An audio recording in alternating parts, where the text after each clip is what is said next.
Good morning all of you. आज सभी भारतवासियों को 73वें 73rd रिपब्लिक डे, जो हम गणतंत्र दिवस को बना रहे हैं, 73वां संविधान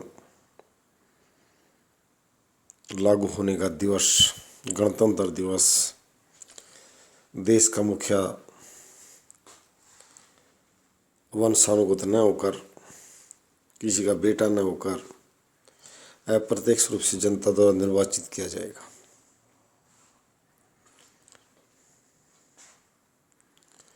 हर 5 वर्ष के बाद में नया मुखिया चुना जाता है। राष्ट्रपति महोदय के पद को गणतंत्रात्मक बना दिया गया प्रजातांत्रिक चुनावी प्रणाली के तहत लाकर। जापान, इंग्लैंड संसदात्मक प्रणाली वाले देश हैं, पार्लियामेंट्री सिस्टम, बट रिपब्लिक नहीं है, वहाँ राजा का पद भी बना हुआ है। तो इसके लिए डॉक्टर भीमराव अम्बेडकर जी, जो भारतीय संविधान के शिल्पकार, architect of the Indian constitution, Bharat Ratna doctor Ambedkar, उनकी साथी मंडली जो संविधान सभा के सदस्य, डॉक्टर राजेंद्र प्रसाद जी संविधान सभा के अध्यक्ष। बड़ा सुंदर संविधान। मैं आज बच्चों को एक बताना चाहूँगा, युवाओं को बताना चाहूँगा, संविधान देश का शासन कैसे चले, नारियों को न्याय कैसे मिले। डॉक्टर साहब ने, आज मैं कहना चाहूँगा, नारी किसी भी समाज, जाति और धर्म की हों, भारतीय नारियों को सरकारी संरक्षण की आवश्यकता और बल दिया संविधान में। नारियों को न्याय मिले, हर स्तर पर मिले, त्वरित मिले, सड़क से लेकर संसद तक मिले।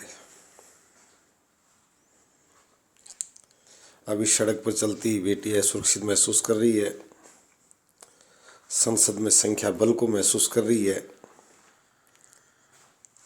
महिला प्रतिनिधित्व की बात आई थी 1/3। आज हम 73वां गणतंत्र दिवस मनाने जा रहे हैं। मैं आज सभी से प्रार्थना करता हूँ, नारियों को न्याय मिले, सम्मान मिले और ससुराल में भी नहीं दुत्कार मिले। आज मैं ये भी कहना चाहूँगा कि नारी उत्पीड़न, नारी से जुड़े संगीन अपराधों की वारदातें जो अखबार में भर रखी हैं, ऐसी उन्हें पढ़ने को रोजाना न मिले, जो सजग भारतीय की आत्मा को झिझकोर देती हैं। मैं भारतीय राजनीतिक, पुलिस प्रणाली और न्याय प्रणाली से आह्वान करता हूँ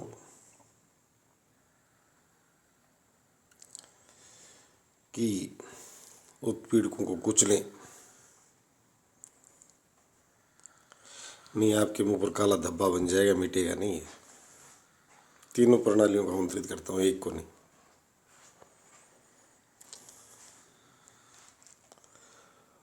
आज हम शपथ लें। शपथ इन तीनों संस्थाओं को लेनी है, न्याय प्रणाली, पुलिस प्रणाली और राजनीतिक प्रणाली भी। कई बार ये भी सुनने में आता है, पुलिस के वरिष्ठ अधिकारियों द्वारा, कि आप हमें कटघरे में खड़ा करते हो, बीमारी की जड़ का आपको पता नहीं है। पीछे से एक सफ़ेद पोश गुंडा जो तुम्हें कह रहा था मैं गरीब हूँ, मैं तुम्हारा भाई हूँ, बदमाश आदेश दे रहा है और अप्रत्यक्ष रूप से मुझे धमका रहा है कि इस उत्पीड़क को हाथ मत लगाना, इस पर धाराएं मत लगाना, नहीं तुम्हारी खैर नहीं होगी। फिर उसको तरह तरह की सेवा के दौरान बुराइयों को झेलना पड़ता है। आज मैं इस अवसर पर यह भी साझा करूँगा आपसे, भारतीय समाज एक पंचायत, आज लोकतांत्रिक व्यवस्था मतदाता सबसे प्रधान स्थिति में है। गंदा एक बार निर्वाचित हो सकता है, परंतु दूसरी बार उसको ठुकराने की शक्ति भी संविधान ने आपको दे रखी है। झूठ से बचें, झूठ न बोलें, झूठ न सुने। आज आपको ये भी ध्यान रखना पड़ेगा, अवसरवाद को कुचलना पड़ेगा, किसी ने कहा था कि कोई ऊंची और नीची जाति नहीं है, पहचानो, और कोई व्यक्ति ऊंचा नीचा, अवसरवादी सबसे नीचा होता है। और अवसरवादी अगर कोई जाति भी पाई जाती है भारत में तो वो भी सबसे नीची है। आज मैं संविधान दिवस के दिन ये बताना चाहता हूँ। बार काउंसिल ऑफ इंडिया से बार बार कर रहा हूँ कि आज़ादी का आंदोलन, संविधान का निर्माण वकीलों ने किया था। आप जगो, आप इस प्रणाली से दूर चले गए, नहीं, आपको मुख्य धारा में आपको वाहक बनना पड़ेगा, आपको आगे आना पड़ेगा। संविधान की पालना तब सुनिश्चित होगी। एक वरिष्ठ थानेदार के पास थाने में जब काली वर्दी का वकील कोट पहन कर जाता तो काम लग जाता है कि इसको संविधान का ज्ञान है, इसे कानून का ज्ञान है, इसको धाराओं का ज्ञान है। बाबूजी कहकर और अपनी वर्दी का रोब ढीला कर लेता है।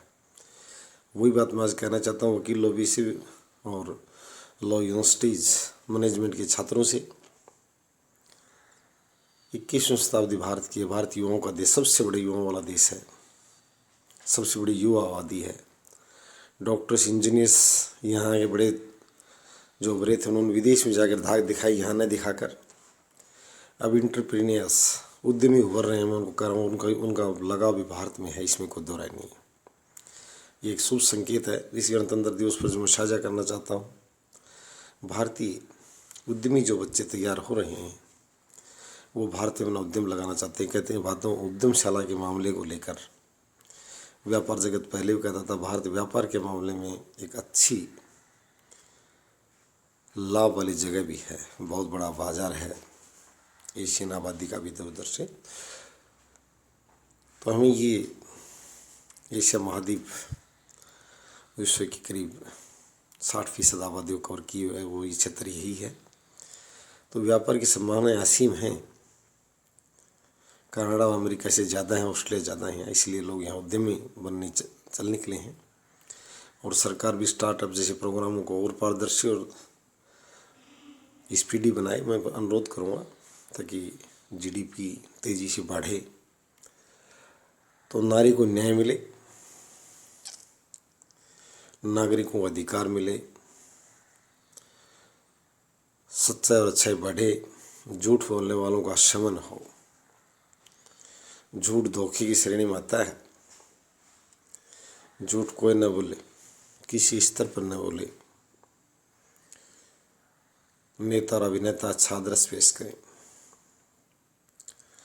फिल्मों में भी मैं सीनियर अभिनेताओं से कहता हूँ नग्नता छोड़ें और मादक प्रदर्शनी बंद करें।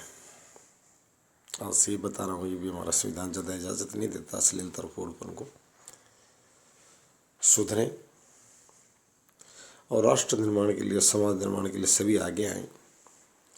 ये सशक्त और मजबूत राष्ट्र तभी विश्व का वाहक बन पाएगा। पूरा विश्व की नज़रें भारत की तरफ टिकी हुई हैं और अपनी पहचान बनाए रखे, अपनी महानता बनाए रखे। इसी के साथ नारी को न्याय,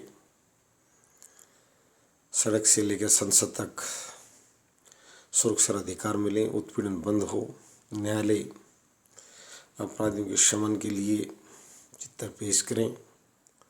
क्या उस न्यायालय में उस अपराधी को दफना दिया गया है, ये सुनने में सिर्फ पेशगी के लिए से काम नहीं चलेगा। इस तरह की बातें समाज देखना चाहता है कि अपराधियों को हर जगह, अपराधियों के साथ मानव व्यवहार नहीं अपनाया जाता। कोई मानव अधिकार संगठन को ये बताया जाए मानव नहीं है, दानव है, वो उनका संगठन उस पर लागू नहीं होता, दानवता वालों पर।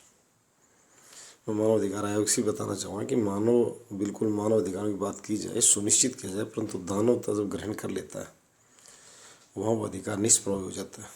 साथ ही भी देखा जाए तो संविधान नहीं, भारत के संविधान जो कहते हैं विश्व के लिए अनुकरणीय संविधान है और इसकी पालना सुनिश्चित करने के लिए सभी हैप्पीनेस। भारत कहते हैं कि भारतीय व्यक्ति बीमार और गरीबी की अवस्था में हंसना जानता है, सरलता है, सादगी है, सौम्यता है और उसको बनाए रखना है, तभी राष्ट्र पल्लवित और विकसित होगा।